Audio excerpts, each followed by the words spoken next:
be that the two groups differ in the shape of their growth. So one group could be like that, and another group could be like that.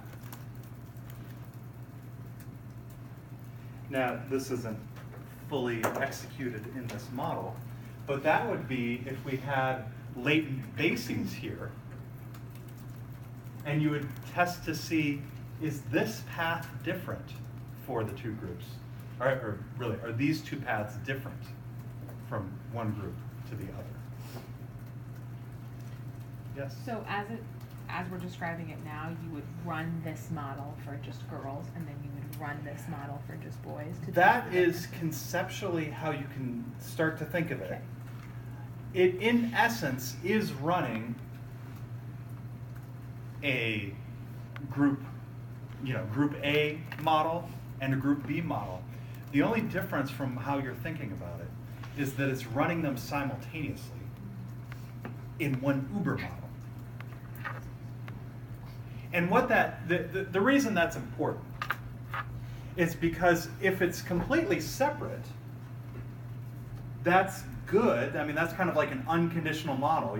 You're looking to kind of see, are they different? But the problem with that is that you have nothing, you can't make them the same. And that's really what we're going to be doing here, is we're going to be adding constraints.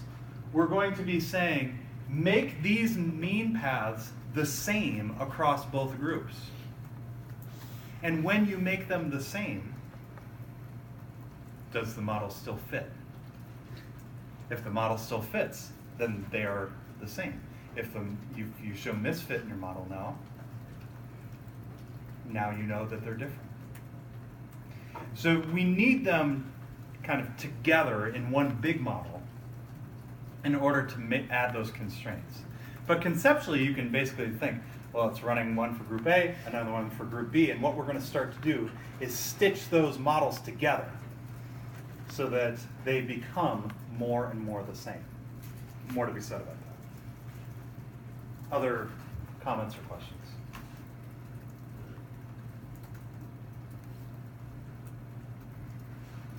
And of course, we're back to this error thing.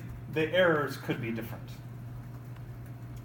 Now, here's a hint. Most of the time, we don't care about whether the errors are the same.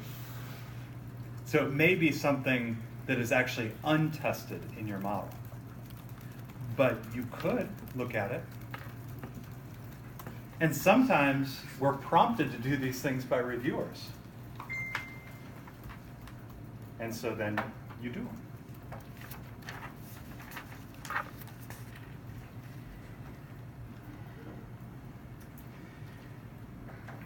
And so far, you'll notice basically we've been talking about things coming off of latent variables, not things between latent variables or between even manifest variables. And that is the difference between kind of measurement model stuff and structural model stuff. So when we start having these kinds of paths at the bottom, that is part of the structural model. What we do is we do measurement model stuff first, measurement model being the CFA portions of our model. And once we show that those are good, then we will look to see if there's a difference in the structure. It's just nomenclature that is commonly used. Is there a huge difference between how we think about this path versus not necessarily? But these paths are measurement paths, these paths are structural paths. So when you start to have a bigger model, there are all of those things that can differ between the groups. So not only the factor structure stuff, but now we can say, well, does that factor relate to an outcome differently, even if the factor itself works the same? And so that these structural paths are often going to be tested separate from the measurement paths.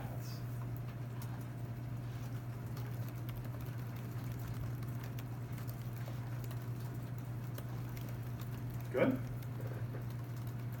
Yes? Is there ever a time where, let's say the CFA piece is the outcome and you're not actually interested if that differs based on groups, you're more interested in just the structural paths where you would not have to look at the invariance in the CFA because you're not interested? There's nothing wrong with that, Okay. but reviewers still might not like it. And they might force your hand and say, well, you're assuming that the measurement's the same. Is it? Okay. And you might still have to. As with many things in structural equation modeling, it's what you make a case for. And is it reasonable? Is what you're saying reasonable? Well, to some extent, you can just say, yes, it's reasonable. We're not interested in that. Right. But on the other hand, it might be unreasonable if they are different and how different they are. And so some people are going to want to still see it empirically. Fine, you're making an assumption. Let's not assume that. Just test it. Okay. Now, there's also something to be said for not asking questions that you don't want to know the answer to. That's actually a very important lesson to learn. Don't just test some interaction because you wonder. Because then it's significant and you plot it and it's totally weird. But now you know something that you wish you didn't. And so then you're kind of like, well, do I have to include that in the model? And it becomes this thing. So don't ask questions that you don't want to know the answer to. So if you really don't want to know whether the factor structure differs, don't test it, but you still might have to if somebody else wants to know. Okay. Good question. Other questions? Can you repeat what's measurement? Or Sure. I forgot. I was looking down. Yes. Measurement stuff has to do with the factor structure of a latent variable. So this latent variable, when we talk about measurement weights, it's this stuff. So even aside from multigroup models, it's common to run measurement models first to say, my latent variable's good. And then you add the structural pieces outside of that. That's true even for non-multigroup stuff. You want to show that you have a good factor. Because here's the thing, this is at least what some reviewers might have trouble with. You can have a crappy factor, but if I've got lots of other stuff in the model, it still might account for most of the variance in the model. And so your whole model might show good fit, even if this has crappy fit. So lots of times people want to see, do your factors work just by themselves? Okay, good.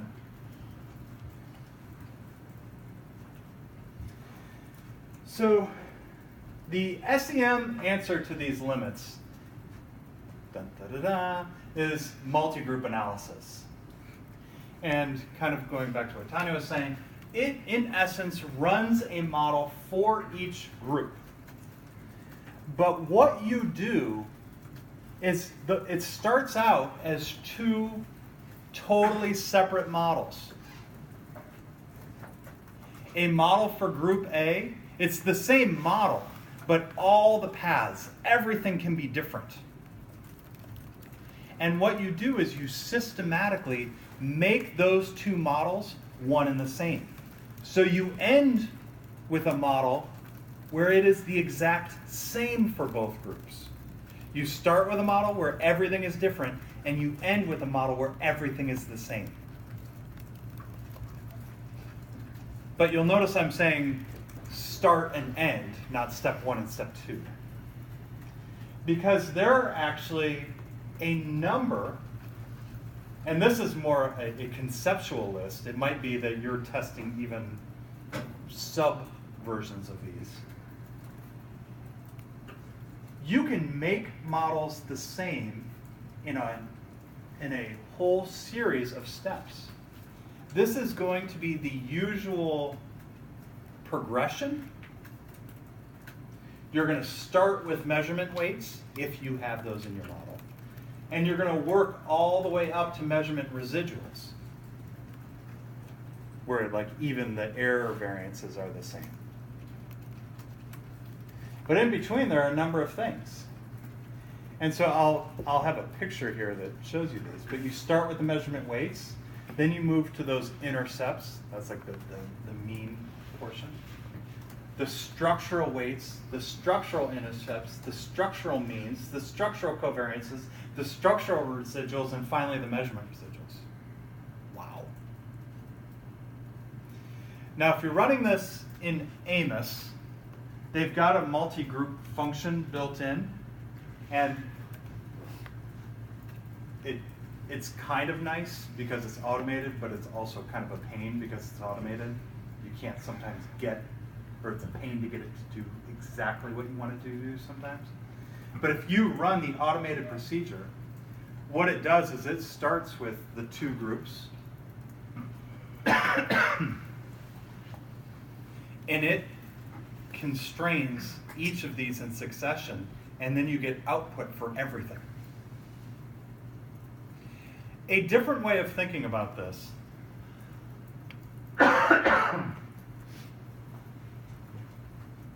is that at some point your groups are different.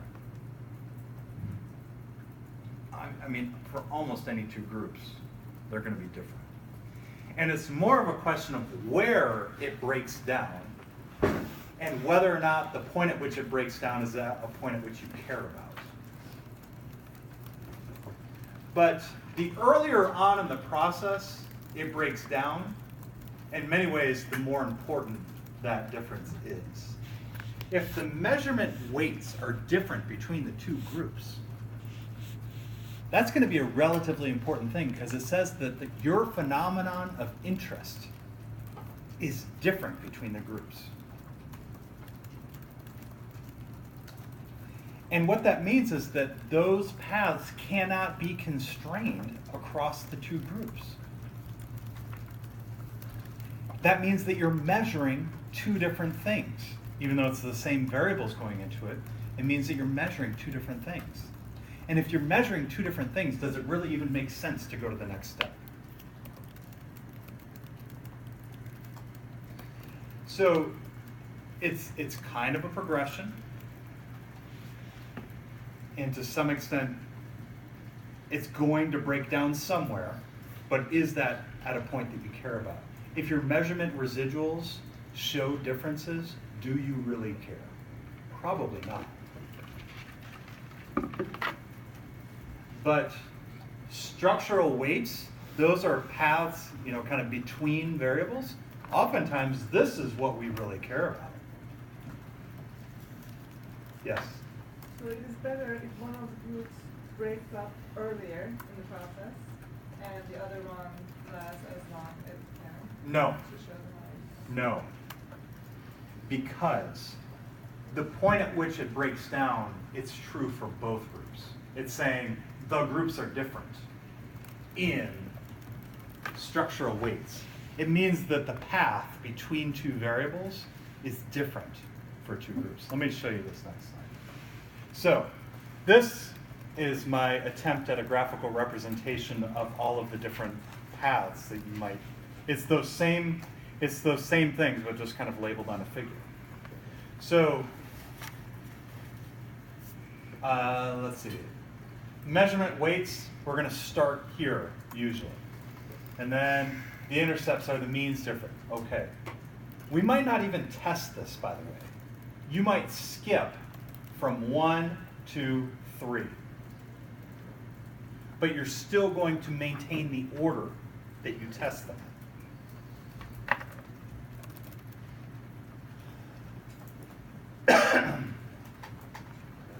So if structural weights are different, what it's saying is that it's different between the groups. It's not true for one group and not for the other. It's true for them both. Do you see what I'm saying there?